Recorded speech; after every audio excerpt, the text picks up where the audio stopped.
Peace and blessings. How's everyone doing? I hope you are doing well. And if not, I send out positive vibes and thoughts to each and every one of you if you are facing challenges. I would like to welcome you to Aisha Speaks JADE podcast, where I am your hostess, none other than Aisha, affectionately known as JADE. And hoping that this will be an interesting podcast this evening. Or what I should say, not only an interesting podcast, but the topic at hand or the episode will be interesting to you. And it is entitled 3 Ways Successful People Remain Optimistic Throughout. 3 ways successful people remain optimistic throughout. So success and happiness are a mindset. For some reason, it's a cliche. So if you go into the office every day expecting something to go wrong, then it always will. You will ultimately find what you consistently look for.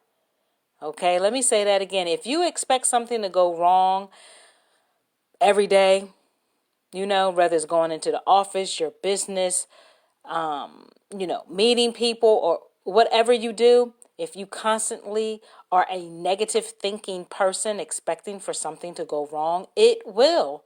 What you think or what you speak out, if you think or speak negative, then negative things will happen. If you think or speak positive, positive things will happen. You will ultimately find what you consistently look for. So pessimism is not only a belief, but also a crystal ball. If you see the world as a giant mishap, then it won't disappoint. The key to breaking slumps and sustaining years of success is to train your brain to think more optimistically. So I want to go into these 3 ways, again, that successful people remain optimistic throughout. Excuse me. And the first is they elevate their thinking. They elevate their thinking. So with that, and what I mean by that is that they see the big picture and keep things in perspective. Their faith in the future is stronger than the little setbacks that happen on a day-to-day basis. And as a result, they don't waste time nor energy on the inconsequential or give it power over their happiness. Call it whatever you want: optimism, idealism, naiveness. The truth is, experience is often driven by perception. What you choose to focus on becomes a reality. By choosing to remain positive and enthusiastic, you, me, all of us, simultaneously expel limiting beliefs while decreasing the time it takes to bounce back from disappointment. That was deep a little bit there. And this next one would be they would rather grow than be right. They would rather grow than be right. So speaking of limiting beliefs, pride can be a dangerous attribute. And I can say that first and foremost. I have this. I'm better, but yes, I still have a little pride thing that is a work in progress, right? Pride can be a dangerous attribute. It clouds our judgment. It creates blind spots and even prevents us from learning. If it's not kept in check, this inflated sense of self, egotism, and conceit can be career limiting. So, a pessimistic outlook not only makes work and you unbearable at times, but also it evolves into a condition known as a fixed mindset. So a fixed mindset suggests that your abilities and skills are inherently fixed. So with saying that, in other words, you're stuck with what you got. Unfortunately, due to this belief that it won't matter, many people never try new things. On the flip side, those who are more optimistic see every experience, good and bad, as accretive to their development. And as a result, they're more willing to take risk and experiment. And so with that, you have to, with anything that you do in life, you have to take a risk. You have to be willing to become uncomfortable. Get out that box. Stop being stuck. Stop being complacent. Take that fear that you have and turn it around to some greatness.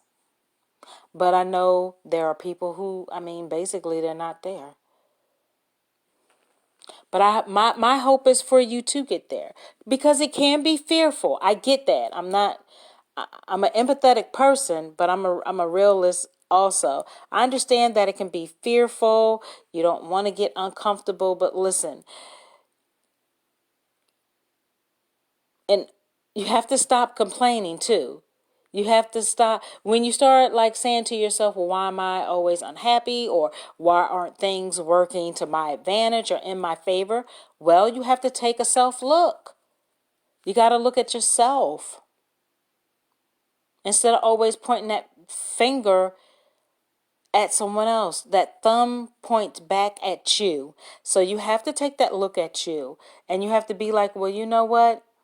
Maybe I need to regroup. Maybe I need to evaluate. That's the word I'm looking for. Evaluate myself. Be accountable for myself.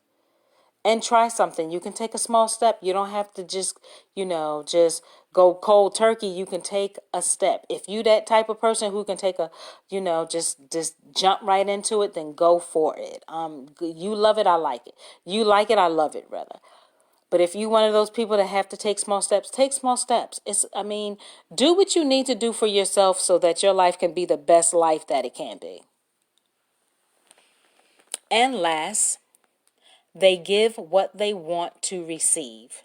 And again, what I'm speaking on is 3 ways successful people remain optimistic throughout. And this last one again is they give what they want to receive. So model the future that you want to achieve. If all you choose to see and focus on are issues and hopelessness, then you will project the associated traits. And that's real talk. If all you do is complain each and every day, 365 days out of the year, you are never thankful and grateful and blessed about nothing. You're always unhappy. You never give a smile. You never give thanks for waking up and opening your eyes and speaking and hearing and talking and eating and having a roof over your head and all of those things. Then you're going to die a miserable death. I don't know how else to say that, but say it just like that. You will be wishing your life away. Now, if that's something that you want to do, that is your choice. Because, believe it or not, we all have choices. We all make choices.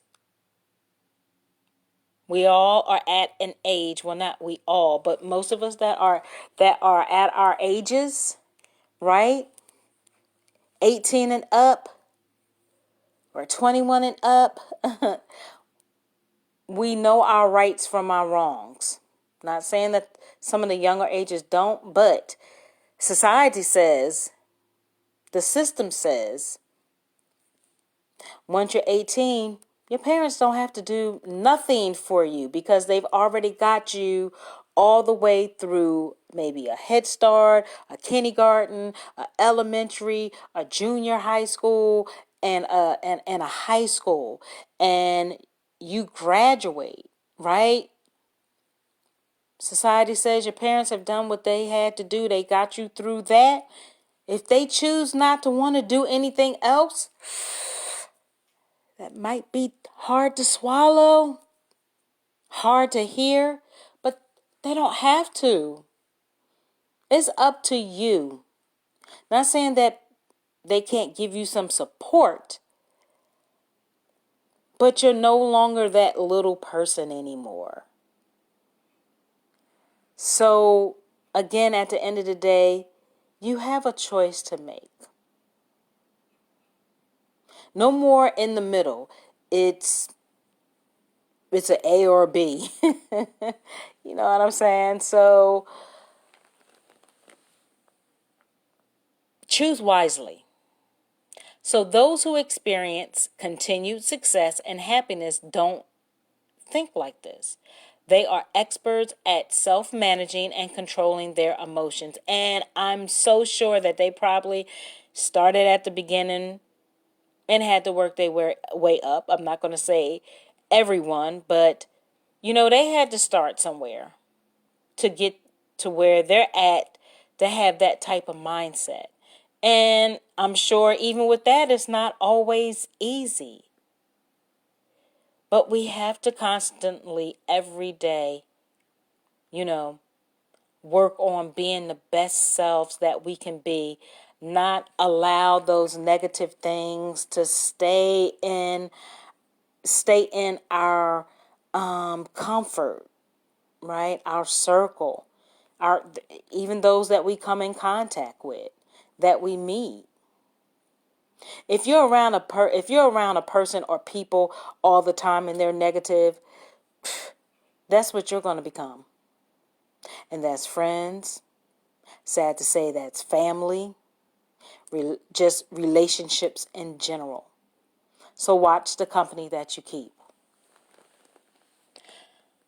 So again, they are experts at self-managing and controlling their emotions. They don't let bad moods ruin their attitude and performance at work or even, their businesses or business. So by recognizing where the negativity is coming from, you can compartmentalize and address it to ensure it doesn't hijack your demeanor. Happiness breeds happiness.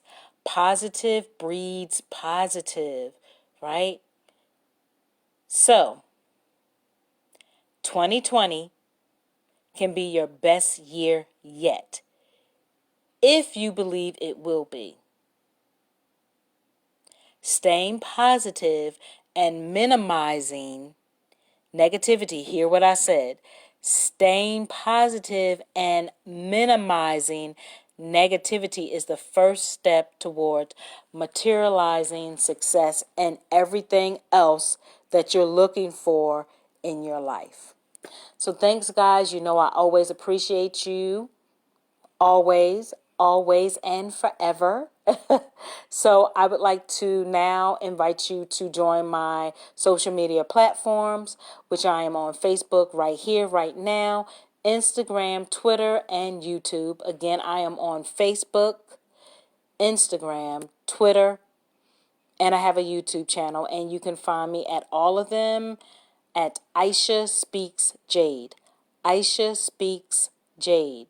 Again, Facebook, Instagram, Twitter, and YouTube.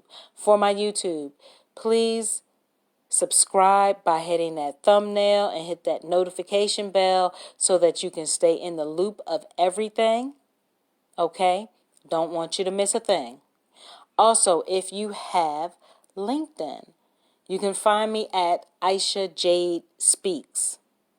Aisha Jade Speaks. So I thank you in advance for joining my platforms, and always remember, create that self-care toolbox for yourself. Love yourself. And that when I say love yourself, not only externally, but first and importantly, internally, okay? Because you can be a pretty, beautiful, handsome, you look good, you fly, whatever, on the outside, but inside you're hurting. Inside you're ugly, right? So start it from the inside and work it out. Also know your worth and your value. Stay away from toxic people. And when you find yourself having some challenges or you're in that negative zone, make sure to catch it, check it, and change it. You can do it. Catch it, check it, and change it. With that in mind, enjoy the rest of your evening. Peace and blessings to each and every one of you. Peace out.